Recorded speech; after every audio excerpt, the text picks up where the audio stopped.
সুপ্রভাত। কেমন আছেন বন্ধুরা? আশা করি ভালো আছেন। আমিও মন্দের ভালো। আপনাদের সুস্থতা কামনা করে শ্রাবণীর এমএস ব্লগে আপনাদের অনেক অনেক স্বাগত জানিয়ে ভিডিওটা আজ এখান থেকেই শুরু করছি।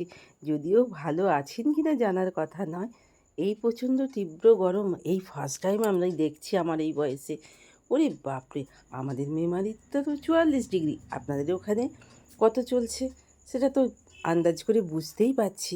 যাই হোক, প্রথমেই বলি, বাড়ির বাচ্চাদের সাবধানে রাখুন, বয়স্ক মানুষদেরও সাবধানে রাখুন, নিজেকে সাবধানে রাখুন। কারণ আমাদের নিজেদের দায়িত্ব নিজেদেরই পালন করতে হবে।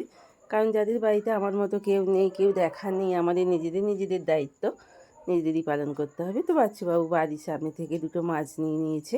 ওই বললো, আমি কেটে দিচ্ছি, তোমার হাতের কাজগুলো দিকে গোছাও। তো এখানে কাকেদের দল অনেক এসেছে, কেন জানি না। তো বাসন কোসন নামিয়ে দেওয়া হয়ে গেছে। 3 পিস মাছ ম্যারিনেট করে নিয়েছি, আমার জন্য দিয়েছি বাটা মাছটা, যেহেতু আমার বাটা মাছ খেতে ভীষণই পছন্দ হয়। বাচ্চাবাবু খুব বড় বড় বাটা মাছ দিয়েছে, আমায় বলে এটা তোমার। এই অনেকটাই তেল আছে, সেদিন পকোড়া করেছিলাম, সেই তেলটাতেই মাছগুলো ভেজে নিচ্ছি। যদিও এই তেলটা খাওয়া উচিত নয়, কিন্তু আমাদের মতো অভাবের সংসারে এতটা তেল ফেলে দেব, তাই বাধ্য হয়েই কি বলুন তো খেতে হয়। জানি অপকার, অপকার জেনেও সেই মানে এরকম দোষ ত্রুটি তো করতেই হয়। ভাত হয়ে গেছে, নিম পাতা ভাজবো বলে বেগুনটাও সিদ্ধ হয়ে গেছে, এদিকে পটলগুলো ভাজতে দিয়ে দিয়েছি। কি বলুন তো, একটা বিশাল খারাপ হ্যাবিট আছে, পটল আর এরকম টাটকা মাছ বাড়ির সামনে থেকে নিলেই না মনে হয় যেন কালো জিরে ফোড়ন দিয়ে একটু লঙ্কা ছেড়ে দিয়ে হালকা একটু মশলা দিয়ে, ঘরের হোমমেড হালকা যে কোনো মশলা দিয়ে একটু সুন্দর করে ঝোল একবারে করে ফেলি, আর একটু লেবুর রস দিয়ে একটু সুন্দর করে খাওয়ার সময় দারুণ খেতে লাগবে। ওদিকে চাটা বসিয়ে দিয়েছি। এই ঝোলটা ফুটতে ফুটতে ঝোলটাকে ঢেলে ফেললাম, ঢেলে ফেলে টেবিলে নিয়ে চলে যাব, বাচ্চুকে খেতে দেবো আর বাবির জন্য প্যাক করে দেবো। বাচ্চুবাবুকে খেতে দিয়ে দিয়েছি, নিম পাতা ভাজা করেছি, আর এই পটল দিয়ে আলু দিয়ে মাছ দিয়ে ঝোল করেছি। এই প্রচণ্ড গরমে আর রান্না করতে ভালো লাগছে না, রান্নাঘরে থাকতে ইচ্ছে করছে, গা হাত পা জ্বালা করছে জানেন তো। কুরিয়ামের একজন আমার মৎস্য চলে গেলেন, খুব মনটা খারাপ হয়েছিল। বাবি এসেও বললো, মা মরে গেছে। আমি বললাম, হ্যাঁ মরে গেছে। তো কী করবো বলুন তো, এতদিনে ওরা আমাদের বিনোদন দিয়ে এসছে, কী করে ছুঁড়ে ফেলে দিই বলুন তো। তাই এই মানি প্ল্যান্টের গাছটার নিচে ওকে আমি পুঁতে দেব। তো যখনই জল দেব তখনই মনে হবে যে ওই গাছটার কাছে আছে, গাছটার নিচেই আছে। তো এইটাই আমার মনে হলো। বাবিও বলে গেল, মা এইখানে রেখে দিয়ে ওকে, তবু তো জানবো ও আমাদের এইখানেই গাছের গোড়াতেই থেকে গেছে। এই ক্ষুদ্র ক্ষুদ্র এইসব জিনিসগুলো বড়ই মায়া দেয়, কিন্তু মরে গেলেও আরও বেশি কষ্টের হয়ে যায়। তাই যাই হোক, এখানেই ওকে রেখে দিলাম, ওটা আবার কেমন থাকে দেখা যাক। বাচ্চাবাবু গ্রামে গিয়েছিল, মানে আমার শ্বশুর বাড়ি গিয়েছিল, নিজের বাড়ি গিয়েছিল। তা একজন প্রতিবেশী মাঠকলমি দিয়েছে জানেন তো। আর আমি এই মাঠকলমিটা দিয়ে আজকে একটু ঝাল বান্না বানাবো। একটু আলু নিয়ে নিয়েছি, ঘরে থাকা একটা ঝিঙে, ঘরে থাকা একটু দুমড়ে যাওয়া বেগুন, আর একটু রসুন, একটা লঙ্কা আর একটু বড়ি নিয়ে নিয়েছি। তো চলুন এবার কালো জিরে ফোড়ন দিয়ে এবার একটু মশলা দিয়ে দিলাম, অল্প করে একটু চিনিও দিয়ে দিলাম, নুন হলুদ তো সবই দিয়ে দিয়েছি। এবার আমি একটু সিদ্ধ করে নেব। তরকারিটা একটু হয়ে গেলে আমি একটুখানি দিলাম টমেটো বাটা, রসুন বাটা, পেঁয়াজ বাটা, আদা বাটা। সর্ষে বাটাটা দিলাম না জানেন তো, সবসময় সর্ষে বাটা খেতে ইচ্ছে করে না, কেমন যেন অম্বল অম্বল ভাব হয় জানেন তো। ওই জন্য সব তরকারিতে সর্ষে দেওয়া একদমই আমি অ্যাভয়েড করি সর্ষেটাকে, একদমই। আমার মাছের ঝাল টাছের ঝালে সবেতেই একটু করে যদি আদা বাটা দেওয়া যায়, আদা খাওয়াটা তো খুবই ভালো, তো সর্ষেটাকে এড়িয়ে চলি আমি। আমার মতো অবশ্য করি, মাছের ঝালে সর্ষে একটু দিতেই হয় সেই সময়, তখন একটু আদা বাটা, রসুন বাটা, একটু সর্ষে বাটা দিলে তরকারি টেস্ট একটু আলাদাই আসে।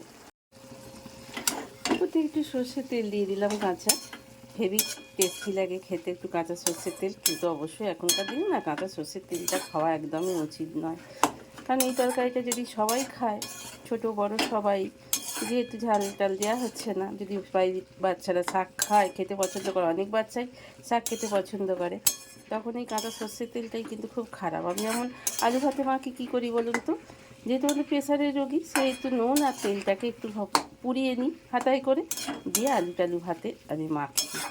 তো সেই তেলটা দিয়ে একটুখানি বেশ করে নাড়াচাড়া করে নিতে হবে, করে নিয়ে তারপরে তরকারিটা নামাতে হবে। যেহেতু কাঁচা সর্ষের তেল সর্ষের তেল এখন আর সেই সর্ষের তেল কি আর আছে বলুন। তো সব কাজকর্ম করতে করতে কখন ঘড়িতে বেজে গেছে 12:30। শাকটাও হয়ে গেছে, এখানে উচ্ছে আলু ভাজা আর পটল আলু মাছ দিয়ে ঝোল, বাছুর পাতে ভাতগুলো তো অবশ্যই আমার জন্য থাকে। তা শেষ করে আমাদের মেয়েদের একটা বিশাল কাজ হচ্ছে কি বলুন তো, গ্যাসটা আর রান্নার ওভেন টোভেনগুলো পরিষ্কার করা, আশেপাশগুলো একটু পরিষ্কার করা। তো চলুন একটু পরিষ্কার করে নিই। তো একটু সার্ফ ছড়িয়ে দিলে কী হয় বলুন তো, চারিদিকে যে তেল ছিটে ভাবটা, তেল ছিটকে যায় আর তেল ছিটে গ্যাসের যে ভাব, সেটা অনেকটা কেটে যায়। প্রত্যেক দিন দুবেলায় যদি একটু করে সার্ফ দিয়ে মাজা যায়, পরিষ্কার পরিচ্ছন্ন লাগে। হলুদ নানারকম মশলার দাগ এগুলো থাকে না। তাহলে যে আপনাদের বললাম না, বা ছাতে টাতে যেখানে খুশি, বাড়ির নিচে যেখানে হোক, একটু বাটিতে করে জল রেখে দিন, কাগা বাগায় খাবে। ওই দেখুন খেতে এসছে। তো চলুন এবার হাঁটাচলা করে একটু ঘুরে চলে এলাম। চলে এসে এবার ঝাঁটপালাগুলো একটু দিয়ে দিই। সন্ধে সন্ধে হয়ে এসছে, কারণ এগুলো পরিষ্কার পরিচ্ছন্ন করে নিই এখানটা ভালো করে একটু ধুয়ে দেবো, জানেন তো।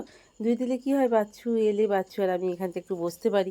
না হলে বসতে গেলেই যা ছ্যাঁক করে লাগে, রাত্রি 8টা 8:30 9টাতেও ছ্যাঁক ভাব আর যায় না। মনে হয় এখানেই রোদে রেখে দিলে ডিম ভাজা চা সবই তৈরি হয়ে যাবে। ভাতের জল রাখলেও মনে হয় ভাত আধ সিদ্ধ হয়ে যাবে, যা রোদের অবস্থা, যা পরিস্থিতি। তো যাই হোক, এই ঝাঁটাটা দিয়েই পরিষ্কার পরিচ্ছন্ন আছে বলে এখানে ঝাঁট দিয়ে নিলাম। ঝাঁটটা দিয়ে নিয়ে এবার আমি ঝাঁটাটাকে ধুয়ে ফেললেই হয়ে যাব। আর মুড়ো ঝাঁটা আর নিলাম না, জানেন তো। তো চলুন ঝাঁটপালাটা দেওয়া শেষ করে নিই, দিয়ে এবং ধুয়ে নিই ঝাঁটাটা। কী বলুন তো, এই তুলসী মঞ্জুরিগুলো না তুলসী গাছ থেকে কেটে দিতে হয়, জানেন তো। কারণ কথাতেই বলে, মা তুলসী মাথায় ভার রাখতে পারে না। এই ভারটা এতটাই ওনার ভার হয়ে যায়, আমার সংসারের ভারসাম্যটাও হারিয়ে যায়। তা নেগেটিভিটি চলে আসে, সংসারে পজিটিভিটি সবই চলে যায়।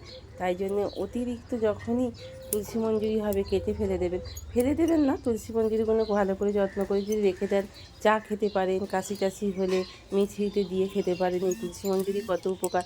তুলসী গাছে কোনো জিনিস শুধু ফেলা যায় না, ডালও ফেলা যায় না, পাতাও ফেলা যায় না, মঞ্জুরিও ফেলা যায় না, সে তো আপনারা সবাই জানেন।